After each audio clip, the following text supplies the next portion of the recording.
Un saludo de paz y bien. Qué bueno volver a encontrarnos en este camino por la alegría del Evangelio. Esta exhortación apostólica que me tiene maravillado como a tantos. En el encuentro anterior estuvimos deteniéndonos en lo que es el corazón de la evangelización, el corazón del Evangelio. Hoy vamos a detenernos en lo que significa la expresión discípulos misioneros. ¿Quiénes son los discípulos misioneros? ¿Qué hacen? ¿Qué les toca hacer a los discípulos misioneros? ¿Cómo hacerlo? Eso es lo que el Papa resalta también en estos apartes de la exhortación apostólica. Y dice el Santo Padre que en virtud del bautismo que todos hemos recibido, nos convertimos, todos los bautizados, en discípulos misioneros. Eso en el capítulo 28, versículo 19, así el Señor lo manda. Vayan y hagan discípulos míos a todas las naciones. El Señor quiere discípulos. Ahora, el Papa recuerda que cada bautizado, cualquiera que sea su función en la iglesia o su nivel de instrucción, el nivel de instrucción o de conocimiento de la fe, es un agente evangelizador. No es que depende del conocimiento, no, todos, al ser bautizados, al tener una fe, por humilde que pueda parecer, nos convertimos en discípulos misioneros, en agentes de la buena nueva de salvación. Insiste también en que en la iglesia no deben haber receptores de la evangelización y otros que sean protagonistas. No, ¿ves? Lo comparo yo con un escenario, unos espectadores y otros actúan. No, todos somos protagonistas de la buena noticia, de la evangelización. Todos estamos llamados a servir de una manera u otra en la nueva evangelización. Cada uno desde su posición, desde la medida de su fe, desde la medida de sus conocimientos. La mejor preparación, insiste el Papa, para ser discípulo misionero es la experiencia del amor de Dios que cada uno tiene. Eso es lo que insiste el Papa. Porque al fin y al cabo, si la evangelización consiste en anunciar una experiencia de Dios, pues cada uno la tiene. Y comunicar a otro esa experiencia de la misericordia, del consuelo, del amor, de la cercanía del Señor, eso es algo que la persona no se equivoca. Todo el mundo que tiene esa experiencia tiene la autoridad moral para decirle al otro su experiencia de Dios, para contar al otro su experiencia de Dios. Por eso, para evangelizar no se necesita sino primero tener la experiencia de ese amor de Dios vivo en Jesucristo resucitado. Y ojo que el Papa no habla de ser discípulos y misioneros, sino discípulos misioneros, como diciendo, todo discípulo es misionero, porque no se puede hacer misión si no se es discípulo. Esas cosas van de la mano. El Papa recuerda entonces cómo la primera acción de aquel que se encuentra con el Señor resucitado es ir y contarlo, porque nadie que experimenta con gozo ese encuentro con el Señor se queda callado. Y yo hablo desde mi experiencia. Cuando conocí al Señor, lo primero que hice quería contarle a todos esta experiencia del amor de Jesús. Quería que otros jóvenes sintieran esto. Para mí, mi encuentro con el Señor fue en mi adolescencia, pero para otros puede ser en la edad de adultez o en la niñez, etc. Y cada una de sus circunstancias. Pero eso que le pasó a la samaritana, o eso que le pasó a San Pablo, como dicen las Escrituras, es lo que el Señor quiere. La samaritana, después del encuentro con Jesús, fue y contó a otros. San Pablo, después de aquel impacto, en aquella caída estrepitosa con Cristo resucitado, no cesó de anunciar al resucitado y se convirtió del gran perseguidor de cristianos en el gran maestro de las primeras comunidades eclesiales. Entonces, la vida cambia con ese encuentro. Y el Papa dice que si la persona ha tenido esta experiencia de Jesús, eso es lo que tiene que contar y eso es lo que lo hace discípulo misionero. Lógicamente que en este proceso del compromiso evangelizador, el discípulo misionero está llamado a crecer a través de una mejor formación en la fe. Eso hay que hacerlo, pero viene después.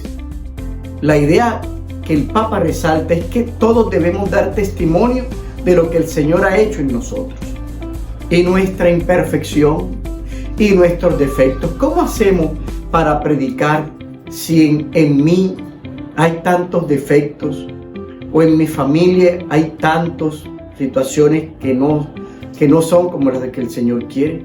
Pues eso no debe significar que tenemos que quedarnos callados, porque el Señor nos ama y el Señor nos ama como pecadores. Es decir, el Señor nos ha venido a salvar no porque seamos justos, inmaculados, sino porque somos pecadores. Y estas imperfecciones o defectos deben significar, dice el Papa, un impulso a estar siempre en constante cambio. Entender que la conversión no es de un día y ya, no es una cosa puntual. La conversión, acordémonos que el Papa insiste en eso, es de toda la vida, es algo procesual. Quiero también que tengamos en cuenta en este momento, en este capítulo, en esta parte de la exhortación apostólica, que el Papa nos invita a hacer un discernimiento con mirada de discípulo misionero. Es decir, se necesita una mirada pastoral del contexto en el que nos toca vivir esta misión, esta tarea evangelizadora. Entonces, ya tenemos qué es el discípulo misionero. ¿Quién es el discípulo misionero? Que somos todos los bautizados y los que hemos tenido una experiencia del amor de Dios, cada uno en su medida y desde sus posibilidades. Ahora, uno de los cómo es esta mirada pastoral, una mirada que nos debe llevar a detenernos en la realidad actual y hacer una lectura de los signos de los tiempos. Esto está en el numeral 108 y siguientes de este documento. Con esta mirada o con esta lectura de la realidad, pretende esclarecer aquello que puede ser un fruto del reino, pero también aquello que atenta contra el proyecto de Dios. En medio de los males del mundo, el reino de Dios ya está. El reino de Dios ha llegado, ya está entre nosotros, dice la palabra. Pues bien, ese reino está actuante, pero nosotros, como discípulos misioneros, tenemos que aprender a descubrir cuáles son eso que atenta al proyecto de Dios, eso que está en contra, que se opone al reino, y cuáles son esos signos del reino de Dios en la historia. Ambas realidades hay que reconocerlas y también valorarlas como mociones del buen espíritu de Dios, pero también como mociones del mal, del espíritu del malo. Naturalmente, para elegir las del buen espíritu y rechazar las del mal, en numeral 51. El Papa Francisco, entonces, mira con amor pastoral hacia lo que él llama los desafíos del mundo actual. No se olvida, por supuesto, de los avances que contribuyen al bienestar de la sociedad en ámbitos tan esenciales como la salud, la educación, la comunicación, pero se fija sobre todo en la precariedad en la que viven su día a día tantos hombres y tantas mujeres, que se manifiesta en que frecuentemente se les apaga la alegría de vivir, se les acaba el respeto, la falta del respeto, el aumento de la violencia, tantos males del mundo, en que la inseguridad es cada vez más patente, etc. Entonces el Papa centra sobre todo su análisis en un no rotundo a las causas y un lamento ante las consecuencias de la pobreza en el mundo. El primer no del Papa es un no a la economía de la exclusión y la inequidad. Es una economía que mata. Y denuncia así el Papa la cultura del descarte, en la que se considera el ser humano en sí mismo como un bien de consumo que se puede usar y tirar, la cosificación del hombre. Realmente a la sociedad de hoy, como yo digo muchas veces, no le interesa tu felicidad, le interesa que tú compres, que tú consumas, que te lo gastes rápido para comprar más. Ese es el interés del mundo de hoy sobre el hombre. Dice el Papa, eso excluye de la sociedad. Los excluidos no son explotados, sino desechos sobrantes, numeral 53. Y entre las causas de esta economía dice, cita la teoría del derrame, o teoría del derrame, que Francisco ha descrito así, lo leo textualmente. Teoría del derrame que supone que todo crecimiento económico, favorecido por la libertad de mercado, logra provocar por sí mismo mayor equidad e inclusión social. Se prometía que cuando el vaso hubiera estado lleno, se habría desbordado y los pobres se habrían beneficiado. Agregó, en cambio sucede que cuando está lleno el vaso, dice el Papa, por arte de magia crece y así nunca sale nada para los pobres. O sea, todo se queda en el vaso. Al contrario, se quedan esperando. Eso lo dijo el Papa en una entrevista para el diario La Stampa de Italia. El segundo no es para la ideología de género, para la ideología del dinero, con el que se ha creado un nuevo ídolo y ha nacido un fetichismo. Esta ideología reduce al ser humano a una sola de sus necesidades, el consumo. Va de la mano con el otro no. Realmente los destinos del mundo de hoy los rige el interés por el dinero y se mide a la persona por lo que tiene. A todo esto hay que añadir que se produce entonces una corrupción ramificada que se extiende por todas partes con sus tentáculos. Corrupción que califica el Papa de cáncer social. ¿Y qué decir de nuestro ambiente? Y reduzcámoslo aquí a nuestro ambiente colombiano. ¿Seremos nosotros testigos de esta corrupción? ¿Será que aquí en nuestro ambiente de colombianos se vive esto? Al fin y al cabo, esto que dice el Papa es como lo que da cuna, lo que hace posible esta corrupción cada vez más crecida, cada vez más extendida, expandida entre nosotros. Corrupción en todos los ámbitos, porque la plata lo mueve todo. El tercer no es para el dinero que gobierna en lugar de servir. Se trata de un dinero sin ética y sin Dios. Y ante esto el Papa propone, el dinero debe servir. El dinero debe servir y no gobernar. El cuarto no lo provoca una advertencia, la exclusión y la inequidad que generan violencia. Por eso recuerda lúcidamente, hasta que no se reviertan las exclusiones y la inequidad dentro de una sociedad y entre los distintos pueblos, será imposible erradicar la violencia. Es más, sin igualdad de oportunidades, las diversas formas de agresión y guerra encontrarán un caldo de cultivo. Y el Papa también señala unos desafíos culturales para el discípulo misionero de hoy. Tras estos desafíos económicos y sociales, apunta también el Papa a esto. Dice, propone en este campo lo positivo. Se han producido enormes saltos cualitativos y cuantitativos acelerados y acumulativos en el desarrollo científico, en la innovación tecnológica. Estamos en la era del conocimiento y en la era de la información. Eso lo sabemos todos. Sin embargo, en lo cultural se producen también grandes desafíos. ¿Cuáles son? Primero, el Papa dice, comienza por los ataques a la libertad religiosa. Ese es un gran desafío del discípulo misionero. Los ataques a la libertad religiosa, que está produciendo una verdadera persecución de los cristianos. Estos ataques provienen sobre todo de una difusa indiferencia relativista. numeral 61, que provoca el rechazo de todo lo que pudiera tener apariencia totalitaria. Por eso los que queremos compartir un proyecto común de fe, un proyecto común católico, lo tenemos muy difícil en una cultura en la que cada uno quiere ser el portador de su propia verdad. Segundo,